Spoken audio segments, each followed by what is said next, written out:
বিসমিল্লাহির রহমানির রহিম।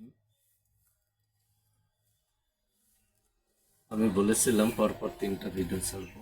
আজকে আমি গতকালকে যেসব কবিরাজরা ফলাফল পায় না তার ভিডিও আমি করছি। আজকের ভিডিও হচ্ছে জিনকে বশ করা। যদি কোনো কবিরাজি ভাই জিনকে বশ করতে চান, তা আমি তার আগে একটা কথা বলবো। আপনি যে জিন বশ করবেন, মানে আপনি যদি রুহানির জগতের আমল তরিকার হয়ে থাকেন তাহলে জিন বশ করবেন। যদি রুহানির জগতের আমল যদি আপনার ভেতরে না থাকে, আপনি ভুলেও এই কাজ করবেন না। তাহলে আপনার সন্তানকে সন্তান হারাতে হবে, স্ত্রীকে স্ত্রী হারাতে হবে, সংসারকে সংসার মানে ছিন্ন ভিন্ন। এই জন্য জিন বশ, মানুষের জানে যে জিন বশ কি জিনিস। অনেক কবিরাজরা আছে কবরস্থানে মাথা, যে তারা দেখা যাচ্ছে যে মাথার আমাদের ভেতরে প্রত্যেকের ভেতরে একটা করে জিন আছে। যারা আপনার বিষ খেয়ে গলায় দড়ি দিয়ে যেসব নারীরা মরে, এদের কাছে এই জিনগুলো থাকতে চায় না। এই জন্য কিছু তান্ত্রিক কবিরাজরা এগুনাকে আমল করে বসে গেছে। কিন্তু আমার আমলটা হচ্ছে সুন্নতি অনুযায়ী। আপনার 41 দিন সাধনা করতে হবে। 41 দিন সাধনা করার পর আমি দোয়াটা এখন আপনাদের বলবো না, কেননা দোয়াটা দিয়ে দিলে অনেকজন হয়তো চেষ্টা করতে যাবে। চেষ্টা করতে গিয়ে হয়তো অনেক কিছু সমাধান আছে। আগে আমি এই বিষয়গুলো খোলা বলে নিই। 41 দিন সাধনা করতে হবে।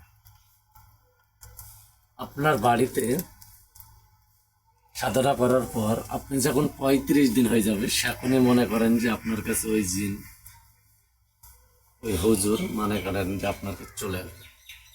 এসে অনেক রকম জ্বালা যন্ত্রণা, ভয় ভীত সব কিছু আপনার করতে থাকবে। আপনি যদি সাহসী ব্যক্তি হন তাহলে আপনি এটা এখানে থাকতে হবে। যদি সাহসী ব্যক্তি না হন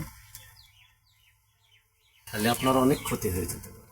এই জন্য আমি বলবো, যেসব ভাইয়ের রুহানির জগতের আমল না থাকে সেসব ভাই এসব লাইনে যাবে না, ভুলেও যাবে না। ঠিক আছে।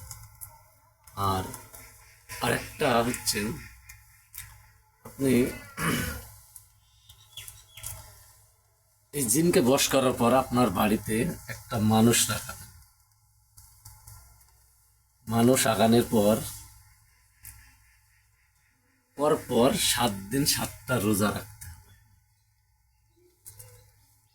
এই 7টা রোজা রেখে আপনি সন্ধ্যাবেলায় একটা জাউ রানবেন নিজের হাতে। সেই জাউ দিয়ে সেরি খুলবে, মানে রেফতার খুলবেন। সেই জাউ দিয়ে আপনাকে আবার সেরি খেয়ে রোজায় থাকতে হবে। পরপর 7 দিনে মানে রোজাটা করা লাগবে। তো রোজাটা আপনার কমপ্লিট। দ্বিতীয় দিন, লাস্টের দিন আপনি একটা ছুরি নেবেন। ছুরি নেওয়ার পরে আপনি যদি আপনার শত্রু থাকে, বা আপনার যদি কোনো কবিরাজ বা শত্রুগিরি করতে থাকে, তাহলে বা আপনাকে অনেক জ্বালা যন্ত্রণা দিয়ে থাকে, আপনার যদি অনেক শত্রু থাকে, ওই যে আপনার উঠোনে আপনি চক দিয়ে হোক, দাগ দিয়ে হোক, যে মানুষটা রাখিছেন, এবার আপনার শত্রুর নাম বলবেন। আর ওইখানে পরপর 7টা ওই শত্রুর নামের ওপর দিয়ে 7টা ছুরি মারবেন। যখনই 7টা ছুরি মারবেন,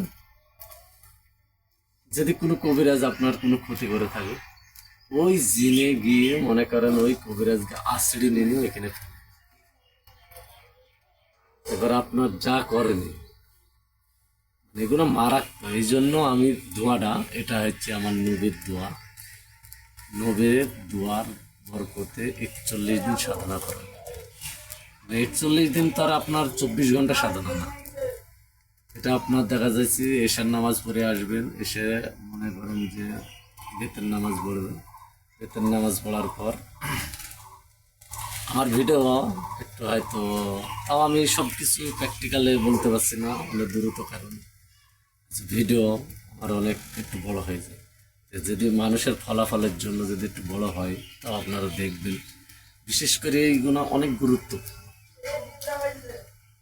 তা হচ্ছে আপনার শত্রু দমন বলেন, আপনার যে কোনো শত্রু বলেন, যে কোনো কবিরাজের শত্রু বলেন, বা আপনাকে অনেক জ্বালা যন্ত্রণা দিচ্ছে, আপনাকে অনেক ভাঙ মারছে, আপনার স্ত্রীকে, সন্তানকে, সংসারে অশান্তি করছে, তো এটার জন্য হচ্ছে আমরা প্র্যাকটিক্যালে আমরা এই দোয়াটা বলতেছি না। দোয়াটা বললে হয়তো দেখা যাচ্ছে যে কোনো মানুষ, মানে এটা হয়তো আপনার 24 ঘন্টার আমল না, এটা প্রত্যেক দিন 41 দিনের আমল, অনলি আধা ঘন্টায় আমলটা করলে আপনি প্রত্যেক দিন 41 দিন করার পর আপনি যখনই 30 দিন পার হবেন সেখানে আপনার ওই জিন আপনার আশপাশে ঘুরবে। এর ভেতরে কিছু মায়ের পেশ আছে। তা আমি বলবো জিন যদি সাধনা করতে হয় আপনার গুরু না থাকা পর্যন্ত আপনি যেন ভুলেও জিন সাধনা করেন, তাহলে কি আপনি অনেক ক্ষতিগ্রস্ত হয়ে যাবে। হয় আপনার সন্তানকে হারাতে হবে, হয় আপনাকে নিজেকে হারাতে হবে, না আপনার স্ত্রীর ক্ষতি হবে, না আপনার বাপ মার ক্ষতি হবে, না আপনার পরিবারের যে কোনো একজনের।